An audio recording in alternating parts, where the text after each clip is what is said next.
the Lord God is I am. Sabihin po natin, I am blessed forever. I am blessed forever. I am victorious forever. I am victorious forever. I am healed forever. In the name of Jesus. Palapakan po natin.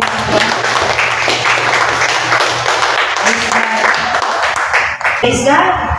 So, may mga iniisip po natin ngayon na ating pong pinag-pray dahil mabigat sila sa ating mga buhay, yung mga bagay, kung meron tayong mga pangarap na nais ko makamit sa ating buhay. Huwag po tayong mag-alala. Sa ating pagsunod, susunod na rin ang pagpapala ng Panginoon. Amen? Again, habang tayo nakasunod sa Panginoon, nagja-journey sa Panginoon, isa-isa po yan, magaganap, atin po yan makikita na sinusundan po tayo ng mga himala. Sinusundan po tayo ng mga pagpapala. Amen?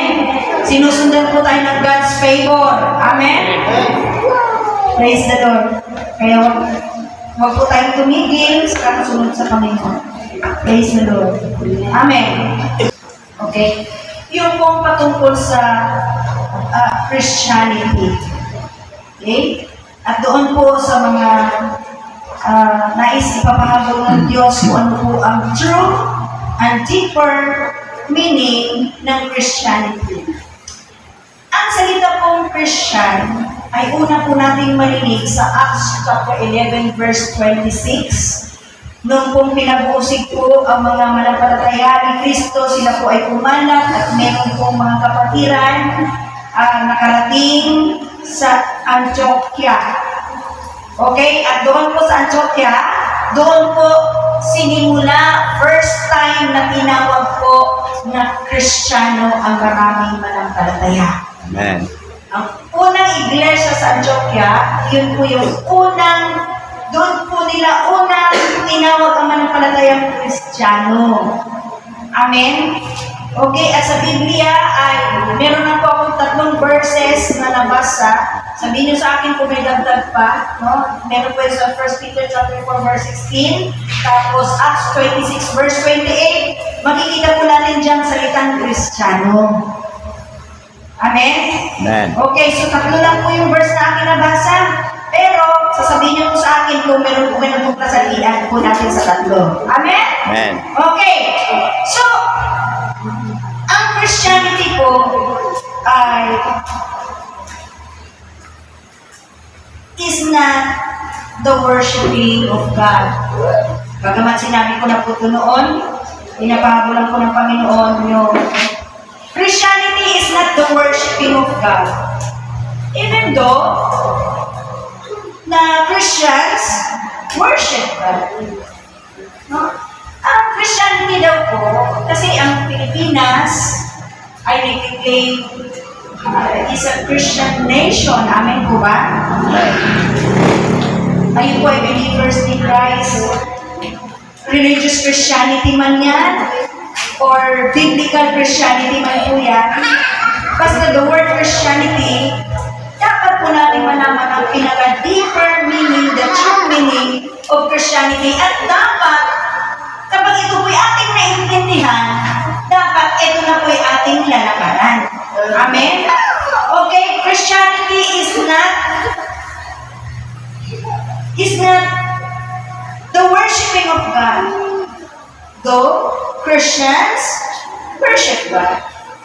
And we must worship God. Amen po ba? Dahil nandito pa lang po si Jesus Christ sa lupa, ang sabi po niya, doon sa crowd, ang sabi niya, sa John 4:24, God is a spirit. Amen. Ang Diyos daw po ay espiritu. That's why wala po tayong mga picture ng tao dyan, na mga picture ng artista. And then wala po tayong mga bato, mga kahoy na anyong tao o anyong hayop. Dahil God is a spirit. Amen. We cannot see the spirit. Amen po ba? Amen. Bakit natin siya mapipicturean? Hindi nga po natin siya nakikita. Amen. Amen? At kahit kailan, ang sabi ng Biblia, wala po nakakita sa Diyos. Amen. Wala po. So bakit siya may picture? Espiritu siya. Okay? At ito po sinasabi, God, because Christians must worship the living God, God is a spirit. And because He is spirit, we must worship Him. Sasambahin natin siya. Nagpamasamba ang Diyos. Amen.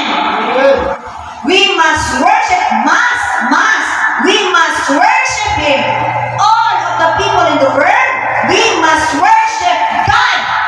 Amen.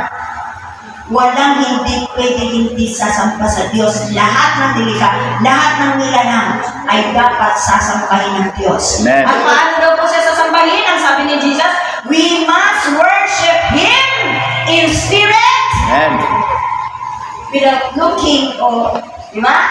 Sa lahat po, na kung ano-ano pong pinapakita sa ng religious Christianity na mga dapat turuan at sambahin, mali po yun. We must worship Him in spirit. That's one thing. Hindi po nagtatapos dyan. Magtas ka lang ng kamay, kakanta ka lang. Hello, pupunta ka lang sa church, hindi po nagtatapos dyan.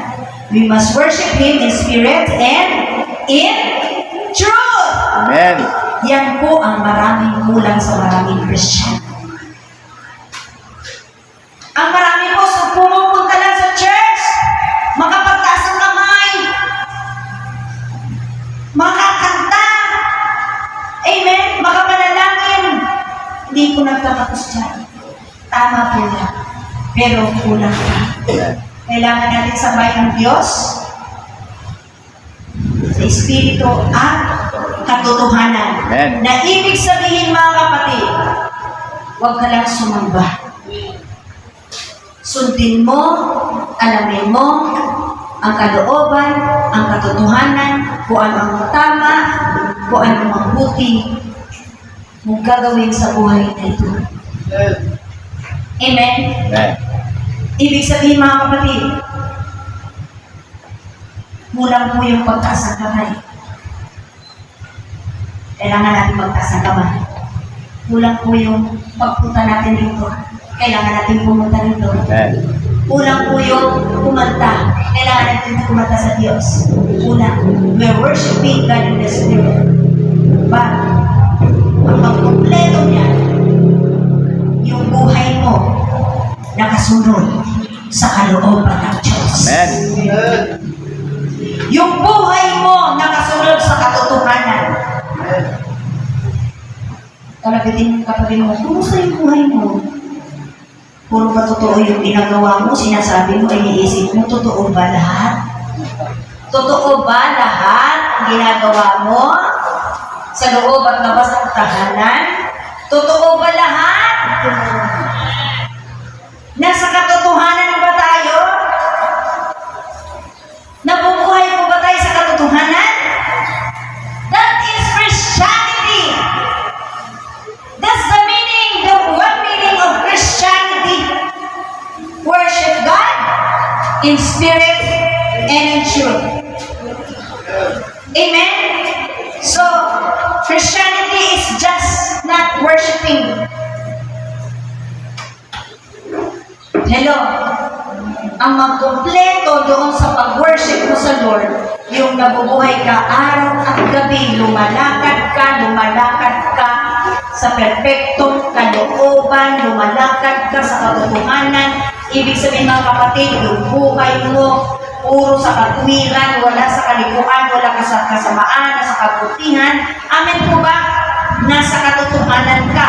At pag ginawa mo ito, nasamba mo ang Diyos. Amen.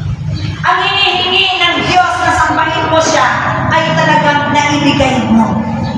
Na-satisfied mo ang puso ng Diyos dahil hindi ka lang kumanta, hindi ka lang nagpunta rito, hindi ka lang nag-pray, hindi ka lang po ano kung ginagawa natin sa church, kundi talagang nabubuhay ka sa katotohanan. Amen. Totoo, sa katuwiran, sa kalooban, sa nais at ibig ng Diyos. That is the true meaning of Christianity. Maraming pumupunta sa church, marami nagtaas ng kamay. Marami maganda ang boses. Marami pong kumakanta sa Diyos. Marami pong nag-aano na nananakit. Pero, yun lang po ang alam nila. Pero ang buhay po nila, hindi naka-align sa Biblia. Hindi naka-align sa kasalita ng Diyos.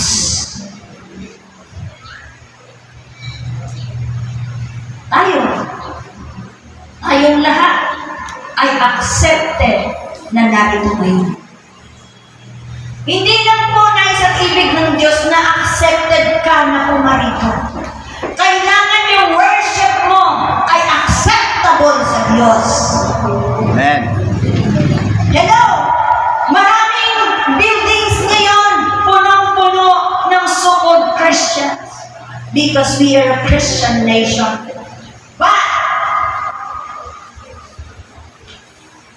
sa pag-worship ba ng bawat isa ng lahat, satisfied ba ang puso ng Diyos sa pag-worship? Ang pag-worship ba ng lahat ay may sumasamba tayo na may kalinisan ng puso. When we say kalinisan ng puso, dahil lumalakad tayo sa katotohanan, dahil yan po ang hinihingi ng langit. Amen. Alam niyo po ba, maraming so-called Christians umaasa dahil lagi sila sa church. Kailangan po yun. Lagi sila nagpe-pray, kailangan. Laging kumakanta sa Diyos, kailangan po yun. Nagtataas ang kamay, kailangan po yun. Maraming Christians, nag-expect sila na someday mararapture sila, papasok sila ng langit. Dahil ginawa po nila yung obligasyon para rituals. Pero mga kapatid ko, maraming mabibigo dahil ginawa lang nila yung rituals na yun, pero yung katotohanan, sa katotohanan hindi sila nabubuhay. Sinasamba nila ang Diyos, walang kalinisan sa puso dahil hindi sila sumusunod sa katotohanan. Amen? Kaya mga kapatid, para hindi po masayang ang ating pakikinig, yan po sinasabi ng James 1:22 pababa. Do not just a listener of the word, but a doer of the word. Amen. Alam nyo, kahit ilang linggo po ito ay-aral, ang dami revelation lalabas. Hello? Naniniwala po tayo dahil yun lang po lagi kong nililinis ang puso ko, sinisikap ko pong malinis. Araw at gabi ang puso ko, nabubuhay po ako sa presensya ng Diyos. Para lahat ng revelation ng Lord, makalusot sa akin papunta sa inyo. I sacrifice my life. Marami po akong sinasakripisyo. Magamit lang po ako ng Lord, magbigay chosen vessel lang po ako ng Panginoon, effectively, mightily, para po sa kaligtasan ng marami. Amen? Bakit? Bakit pa ako nabubuhay na yun? Gusto ko na lang po mabuhay para sa maraming kaluluwa. Una, of course, sa Diyos. Pangalawa, sa maraming kaluluwa. Amen? Dapat, mga servants of God, lahat po tayo, gano'n na lang po ang ating motibo na mabuhay. Alam niyo, ang pagmotibo natin na mabuhay tayo para na lang sa Diyos at para sa maraming kaluluwa, hindi na lang para sa sarili natin.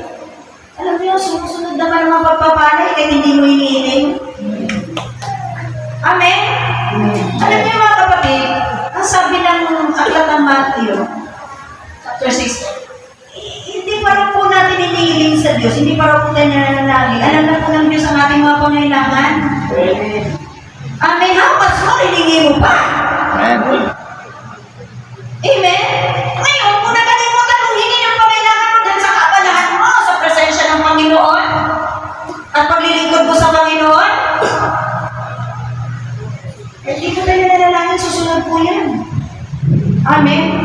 kusa po yung dumarating, hindi po mahirap. Hindi po mahirap kunin ang pagpapala ng banal ng Diyos kapag nakasunod ka sa Panginoon. Pero kapag hindi ka nakasunod sa Panginoon, mapagod ka, mapuyat ka. Ano? Amen po ba? Amen. Alam niyo, isang verse pa ito. Pero kailangan ko nang bumaba para sayang naman po yung revelation na bigloy ko lang po ito. Kailangan i-jot down niyo po about revelation na galing lang sa Diyos. Hindi po yung galing natin kung hindi ko man ito pinag-aral. Pinag-aralan yung sinasabi ko ngayon. Palagpakan po natin si Lord.